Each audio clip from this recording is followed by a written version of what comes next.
Welcome to our grand Madagascar adventure. If you're here for postcard-perfect beaches, vibrant underwater life, and a dash of tropical charm, you've come to the right place. I'll guide you through some of Madagascar's most enchanting islands and a brief look at the mainland, where we came across the iconic Baobab tree. Yes, just the one. Because I didn't get a chance to visit the famous Baobab Avenue this time around. Grab your sunscreen, fasten your seatbelts, or life jackets. Because in Madagascar, you never quite know what's around the next bend. Let's set off on this epic journey together.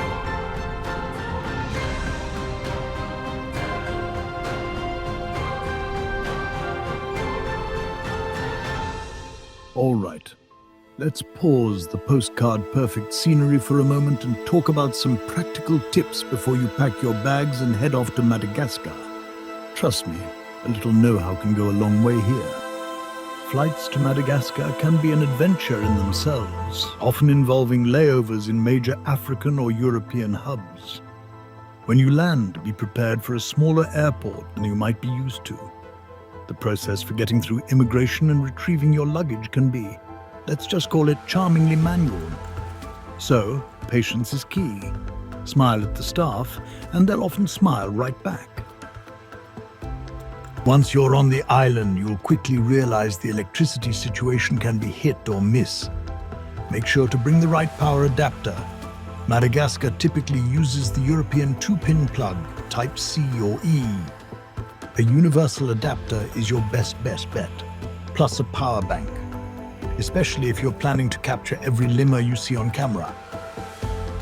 Supporting locals, whether it's booking tours or buying coconuts on the beach, I highly encourage you to go local. Small vendors and guides often rely on tourist income to make ends meet, and you'll likely get a more authentic experience in return.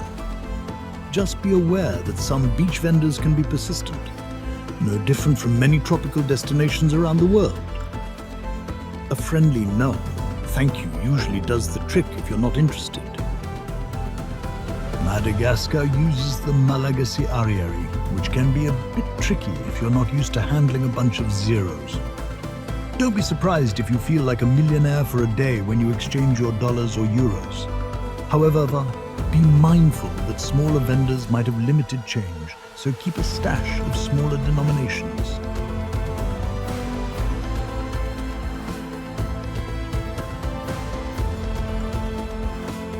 Climate and best time to visit Madagascar.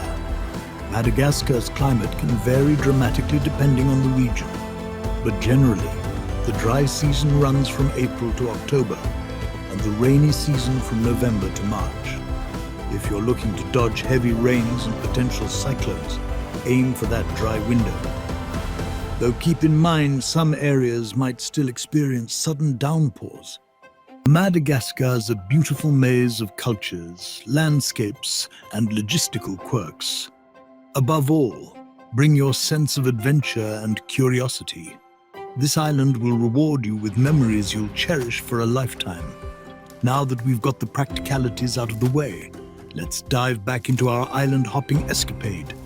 Next stop, Nosy Be, the pearl of Madagascar's northern coast.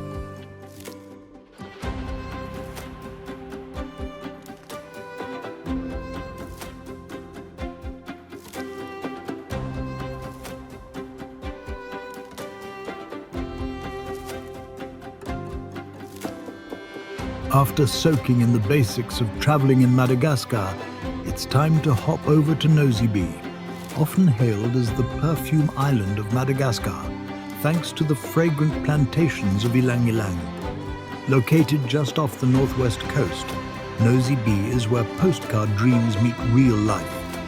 White sand beaches, calm waters for swimming or snorkeling, and enough palm trees to fill a painting.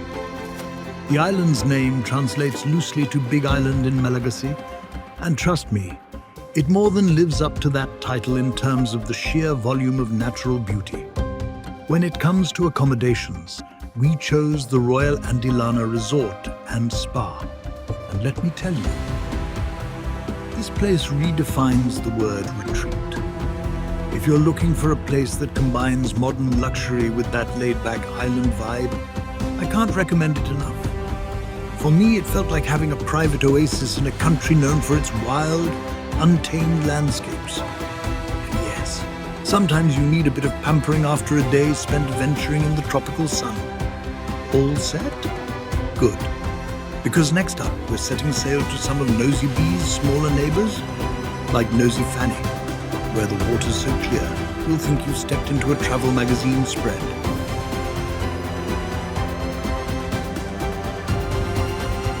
First on our list is Nosy Fanihy, though you might also hear locals refer to it as Nosy Fanihy or even Fanny, depending on the accent. Don't let the slight name variations throw you off. It's all the same gorgeous spot. What's Nosy Fanihy all about?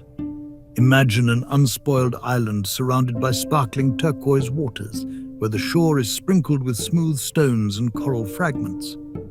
This isn't your typical stretch of fluffy white sand, so I'd strongly recommend packing a pair of water shoes or sturdy sandals. Trust me, your feet will thank you when you're navigating the pebbles and stepping over the occasional piece of coral. If peace and quiet are what you're after, Nosy Fanihy delivers. You'll often find you have large stretches of the island practically to yourself, especially if you arrive early in the day. The local guides might share tidbits about the island's folklore or point out interesting shells, so don't hesitate to ask questions. They've got the insider scoop on these waters, and it's always fun to learn a new perspective. Once you've had your fill of this hidden gem, it's back on the boat for our next mini-adventure. From here, we'll journey to other nearby islets where the snorkeling ramps up a notch. And if you've been dreaming of swimming alongside graceful sea turtles, you're about to cross that off your bucket list. How do you get there? Typically, your guide will anchor the boat a short distance from a reef or a grassy seabed where the turtles love to graze. You'll slip into the water equipped with your snorkel and fins, or you can free dive if you're comfortable without gear. And then, no joke, you may find yourself face to face with a gentle giant that's been cruising these waters for decades. Some of these turtles can easily weigh over 100 kilograms and span nearly a meter in shell length. They'll often remain calm, munching on seagrass or lazily paddling along. Remember though, always maintain a respectful distance. Resist the temptation to touch or chase them. These are protected animals, and we want to keep them feeling safe and stress-free in their natural home.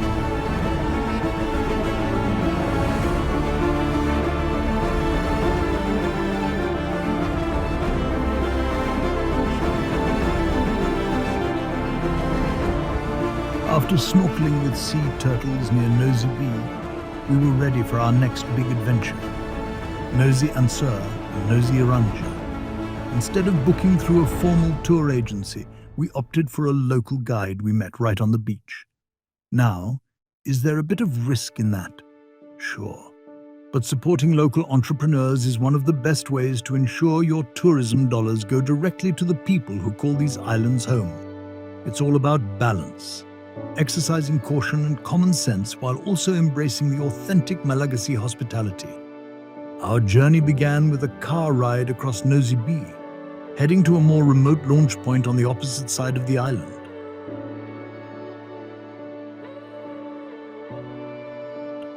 We piled into a small boat, loaded our bags and cameras, and set off across waters so calm they resembled a glassy mirror in the early morning light. Our first destination, Nosy Antsoha.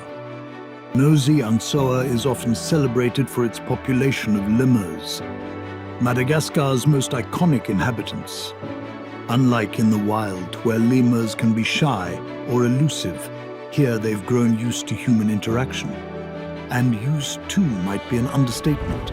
They'll jump on your shoulder, rummage around for treats, and sometimes even perch right atop your head. It's a surreal experience. One moment, you're taking a video. The next, you've got a curious little face peering down into your lens. If you plan to feed them, stick to guidelines provided by local guides, offer only what's safe for the animals. Lemurs are pros at reading human behavior, so keep calm, move slowly, and they'll be more than happy to hang out.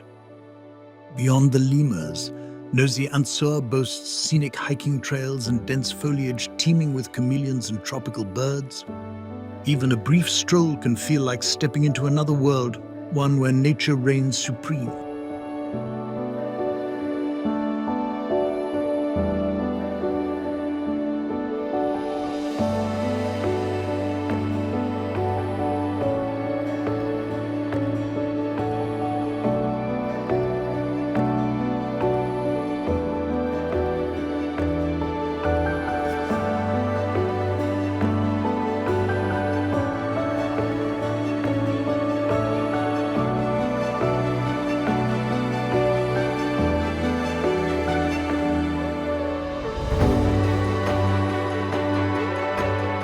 After our lemur encounter, we hopped back on the boat for a short but memorable ride to Nosy Iranja, famously dubbed the Maldives of Madagascar.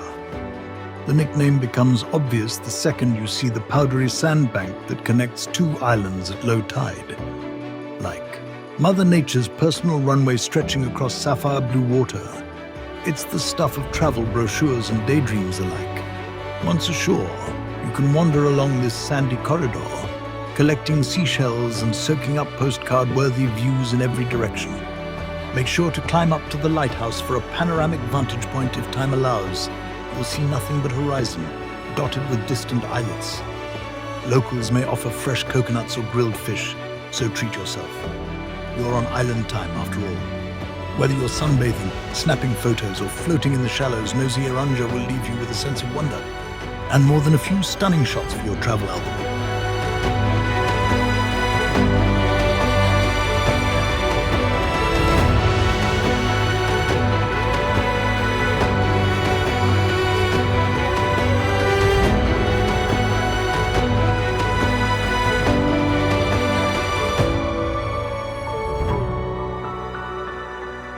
After exploring the dreamlike islands around Nosy Be, we set our sights on mainland Madagascar, ready for a whole new chapter of this adventure.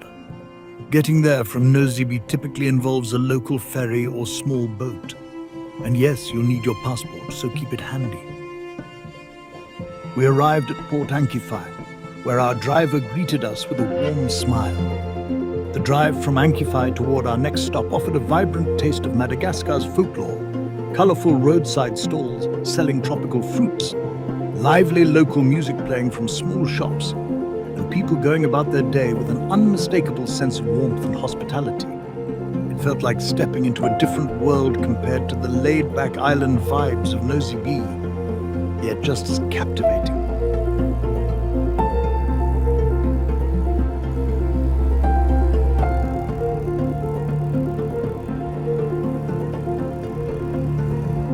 Our first stop was the town of Ambanja, located in the Diana region of northern Madagascar.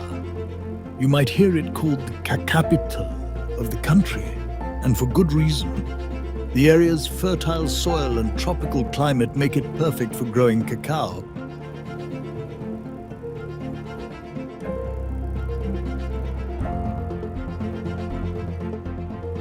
One of the highlights of our trip inland was encountering an African baobab near Ambanja. While we didn't make it to the famous Avenue of the Baobabs, this single giant was enough to leave us speechless.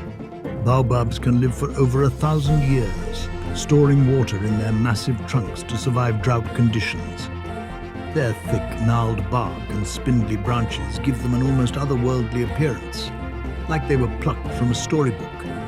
Standing beneath it, you can't help but feel small. Locals often speak of baobabs with a sense of reverence, telling tales of their mythical origins and how they've witnessed countless generations pass by. If you ever get the chance, take a moment to rest in the shade of one of these trees. It's a humbling, almost spiritual experience, one that reminds you just how timeless Madagascar really is. Next up, cacao plantations. Ambanja's claim to fame is its high-quality cacao, considered some of the best in the region. The journey typically starts with a short drive outside town, where you'll find sprawling plantations tucked amid palm trees and other tropical flora. A local guide will often give you a tour, explaining the intricate process of cacao cultivation. It goes something like this. Farmers harvest the ripe pods, brightly colored in yellows, greens, or even deep reds. Inside, you'll find the cacao beans surrounded by a sweet, tangy pulp. After the beans are extracted, they're fermented and then dried, usually on large wooden racks under the sun. This process can take several days and greatly influences the final flavor of the chocolate. Beyond cacao, you'll also see banana groves, pineapple plants, ginger and other tropical crops growing in harmony. It's a testament to the region's fertile soil and the hard work of local farmers. Spending time here gives you a deeper respect for the journey from seed to table, one that involves the hands of countless Malagasy families.